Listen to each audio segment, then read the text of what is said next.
What is up guys, it's the Mohawk guy, and today we're going to be time traveling back to August of 2016 to take a look back at the world's first selfie focused device that took Malaysia by a hurricane. Get it? Because normally people would say took the world by storm. Oh brother, this guy stinks!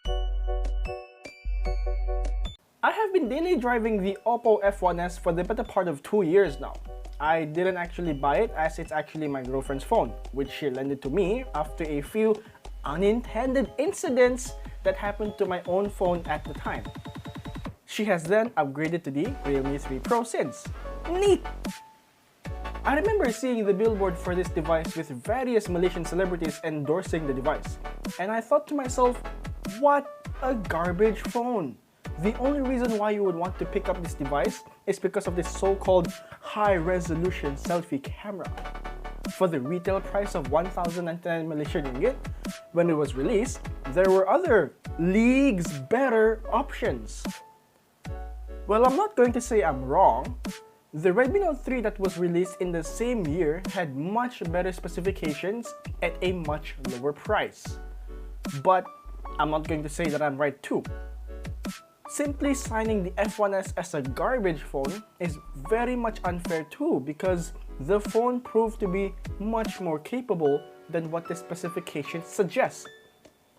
Fun fact, the Dell Precision 380 time travel review was shot and edited entirely on the Oppo F1S. Let's take a look at the internals of the device. The SoC inside this workhorse is MediaTek's favorite budget chip, the MT6750 octa-core chip, clocked in at 1.5 GHz. The graphics in charge are the surprisingly very capable Mali T860 MP2 GPU. It has 3 GB of RAM and 32 GB of built-in storage, but there is actually a 464 variant of the F1S, but that model is only sold in the Indian markets. It's a shame really, because I'm pretty sure had they made it more widely available, people would have preferred the bigger storage option, and the phone could benefit from having that extra gigabyte of RAM. But more of that later. The battery tank powering the F1S at the time of release of the phone was regarded to be quite big, checking in at 3075 mAh. That's only 425 mAh smaller than the explosive Samsung Galaxy Note 7. Yes, that had to be done. That launched in the same month. So good job, Oppo! Let's put away the microscope and get a look outside of the device. The canvas that spreads across the front of the device is a 5.5-inch 720p HD display that's protected with Corning's Gorilla Glass 4, flanked by the hotly talked about 16 megapixel front-facing camera, earpiece, and proximity sensor on the top of the device, and the fingerprint sensor on the bottom. As a budget device, I'm pretty happy that they included one. Venturing towards the sides of the device, the left side is where your volume up and volume down button lives, and on the left is where you'd find the power button and the triple slot SIM card and memory tray. It has a dedicated dual SIM slot and a dedicated micro SD card slot. Cool! The bottom of the device is where the speaker grill, micro USB charging port, microphone grill, and a 3.5mm headphone jack preside. Whereas the top of the device lies the second microphone for noise cancelling in calls. So how does it perform 4 years later since its inception? Exceptionally well. Yes, the Android version is nearly archaic at this point, given its 4th generation age, but given that Android is Android, nearly all apps can be downloaded from the Play Store. I'm sure there will be some apps that will require a higher level of Android, but the ones that are important to my daily driving experience are all available in the Play Store. And speaking of running apps, every single app I threw at the Oppo F1S ran perfectly fine. Yes, app load times will be slower in comparison to newer devices, but not by a huge margin. Facebook, YouTube, Instagram, Google Docs, Google Maps work the way they should.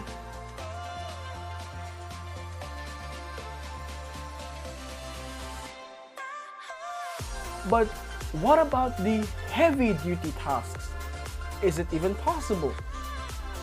I know the crowd of smartphone buyers these days have their judgment clouded by the fact that just because the device is already old and the specifications look garbage, the phone will automatically not provide a great experience.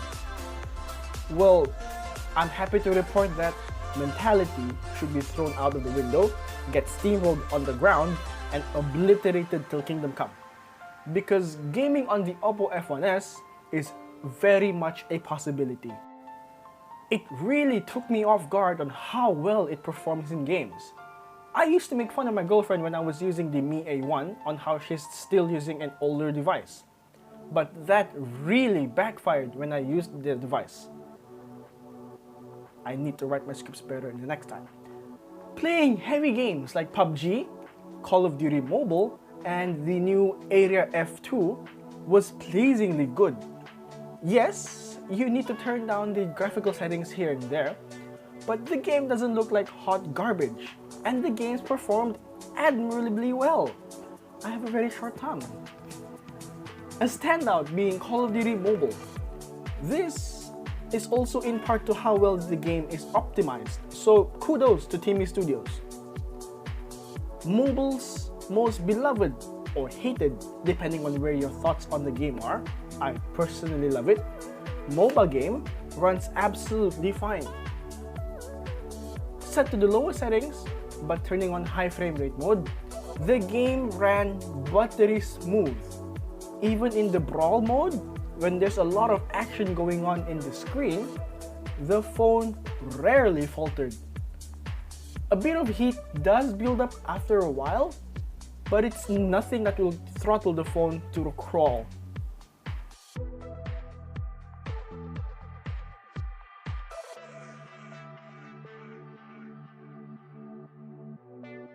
Now, let's take a look at the phone's mainstay feature. The reason why it sold 100,000 units in Malaysia in just 2 months. The camera. More specifically, the front-facing camera. It's actually just okay. The Selfie Expert tagline by Oppo is nothing more than just a tagline. The dynamic range is okay, detail levels are also just okay, and the colors can sometimes be quite dull. I'm actually surprised for a phone that touts to be a good selfie phone lacks autofocus for the front camera. It would have benefited greatly from having it, as you could then make sure your face would always be in focus no matter the distance of your arm from your face. A Selfie Expert, this is not. It can do for Instagram stories, but not much else. Video recording on the front camera is also rather mediocre, so vlogging wouldn't be much of an ideal experience. Looking around back, the main 13-megapixel camera also shares the same experience. Everything is just okay. Even the 1080p footage was only slightly better than the front-facing 720p footage. But it can shine if you were to say, do a retro review of older devices and you want to give the video a period-accurate look if you don't have a camera from that period of time. So the creative use case is still quite diverse given its quality. So where does that bring us in the conclusion? Reading the comments in a lot of smartphone reviews, I always see people disregarding phones, specifically old phones. That's the point of this video. I need to write my script better. Labeling them as outdated, useless, and simply not worth keeping. You always have to upgrade. You always have to have the newest, latest, most bleeding edge, most ripped, jacked version of a smartphone to have a decent experience. But that's simply not the case here, proven with the F1S. The cameras are so and so, but the performance under the hood is still very much viable in 2020. There's one more thing I left out from the performance portion of this re-review. That's the screen. And that's not because I think it's bad. It's actually one of the better features of the device. Oppo has calibrated the display to be quite vibrant, and that alone makes it okay for having just a 720p screen. In comparison to the Vivo Y69, another budget phone from the same year with the same specs, the F1S beats it in every way. Again, this also proves the point that you don't need the bleeding edge, most high-spec smartphone to have a good time. I'm not saying you shouldn't buy flagship smartphones, as they do bring a ton of benefits on their own. Newer hardware, nicer, crisper displays, and just generally more modern. But to say that older phones are useless would be a gross oversight.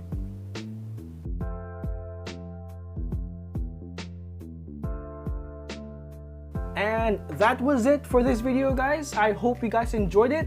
Smash that thumbs up button if you did, and ding that subscribe and notification bell to stay notified for more videos to come.